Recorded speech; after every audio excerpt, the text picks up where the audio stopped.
Okay, Schaeffer, come on up. Let's go.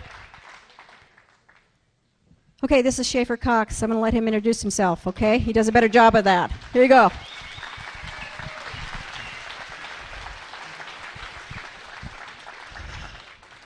Let's all stand up and stretch a little bit, because I'm going to go for a long time. I was going to say stand up while you're clapping, but, you know, thought better of it. Okay, thanks. Where's Dean Porter?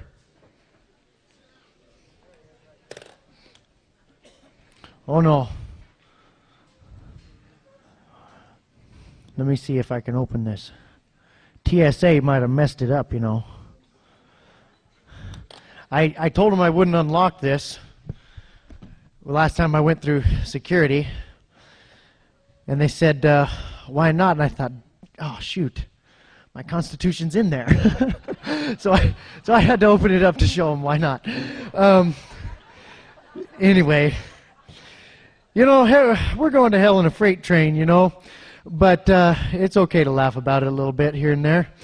And I want to talk about that for a second. Be real frank about that. I know why you guys are here. Okay? I know why you're here. And you know what? I've been traveling all over the country, and Alaska's my favorite place. A lot of people there show up, but we're all here for the same reason. It's because we know in our gut that something is horribly wrong. You don't have to be told. Nobody told you that something was wrong. You know, because you have a heart and a spirit and a mind that's perceptive to those things. And you got a sense, and you know when something bad is going on. And I don't know about you, but well, I think I do know about you, but I'm going to tell you how I feel anyway. The way that I feel when I look around at this current debacle that we have and that's been building for years and years is I feel like there's just this huge power out there that's just incomprehensible, even to think about influencing it, let alone stopping it. And all I want is just to be free and to respect other people and have them respect me and to be protected by the law and do what I want, you know, and have freedom. That's all I want. And I don't know how to argue that from all the nitty-gritty statutes and everything like that. And I don't understand all the ins and outs of this giant monster that's coming our way and bulldozing over our freedom. But I feel in my gut a resentment, and I think that you identify with this, that you shouldn't have to understand all that stuff. You shouldn't have to understand all that stuff. And that our rights are rights, and we shouldn't have to buy our rights with hassle. We shouldn't have to you know, combat this giant monster with all this specialized knowledge and all this money and you know, win and get our rights. You know, you hear about these guys that fought the IRS or fought the ATF or anything like this, and they're like, yeah, I beat them. It took me 30 years and $17,000. And you're like, that sounds like a prison sentence. 30 years and $17,000. You know, who's the real winner here? You know, they got you. They just got you the other way. You know, you might have won, but you were dead right. That just makes me sick, and it makes a lot of people sick.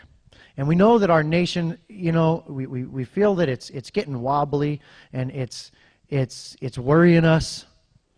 We see this looming power. We see these videos like we saw today that they can just lock you up for any reason without a phone call or nothing. You just disappear. And so we show up here. Why? Because we don't know what else to do. And what we get told so many times that feels like you got kicked in the teeth with a government-issued boot is all you can do is you can beg the tyrant to change. You can commit your life to a long, slow drudge uphill to try to reform this monster. And your heart just sinks. You're like, oh gosh, is that really the price of freedom? Is that our only chance? Is to try to make go to Washington? What if I ran for office and I got elected? And I could go there to Washington where I can't have a gun and try to be a good influence on tyranny. And people think, oh, it just makes your heart sink. And we come to these meetings and we leave here with this list that goes down to the floor of things that you can do, and well, you keep begging them, and you can keep kissing the ring, and maybe they'll hear you if there's enough of us. Well, you know what? That doesn't really resonate with my spirit.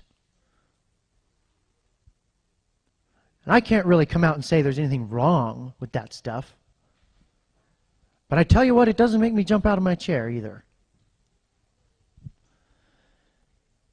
And I want to tell you, I'm really excited to tell you some pretty unconventional but pretty cool stuff that we've been pioneering in Alaska. Actually, you know what? We're not pioneering it, because people throughout all of human history have done this. But we're pioneering it in human memory. There's nobody alive who really remembers this, at least not in this country. And I can't wait to get to that. But first I want to hit a couple of points about this giant monster that we're trying to reform, okay? I want to explain how it works and how they got us. So I'm young, I got good eyes, I can read my notes down there. All right. The first thing that we're up against that we've got to understand our enemy. And you got to, be honest about who your enemy is. And that is anyone who would take away from us the freedoms that God gave us. Anybody who, when you ask them what their authority is, their only answer is because I said so, is tyranny, and that's our enemy. We've got to recognize that. Now, that puts a lot of people in our enemy category, but you know what? That's okay. Let's first talk about the money situation. This is the main tool of tyranny. And this all comes down to legal theory, which I'm really excited to talk about, because that's how we got so far off base in this country. All right? So that's what really allowed the monetary debacle to be here. But we got to understand the monetary debacle because it's the main tool. It really is the teeth of the beast. Here's how it works. All right? The Federal Reserve, which is not federal or reserve, it's just like a cooperative of private banks that are named after their best customer. Okay? They are allowed to print up money out of thin air, just print up trillions of dollars out of thin air and loan that to the government, to the federal government, with interest. That's a pretty good gig for them. They print up dollars, thin air, loan it to them at interest. We pay the interest. That's what our income tax is for, which was passed at the same time, 1913. On Christmas Eve, there's question even whether there was a proper quorum. It was really shifty, and they kind of duped Woodrow Wilson into it because he was dupable, and they got it passed. Now, here's why that's so bad. You might say, well, what's wrong with them printing up money out of nowhere? Well, here's how it works, okay? Dollars respond to the law of supply and demand, just like everything else does.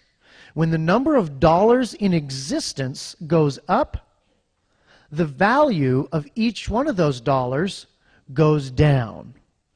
Now, the value lost by the dollars that you held, or the retirement that was in a fixed dollar amount that you're counting on, or whatever, the value lost by your dollars is value transferred to whoever printed the new dollars, whether they're a counterfeiter or a federal government. That's why the Constitution says that no state shall make anything but gold and silver coin a tender in payment of debts. That is brilliant. You know why? Because you can't churn out gold and silver coins on a printing press.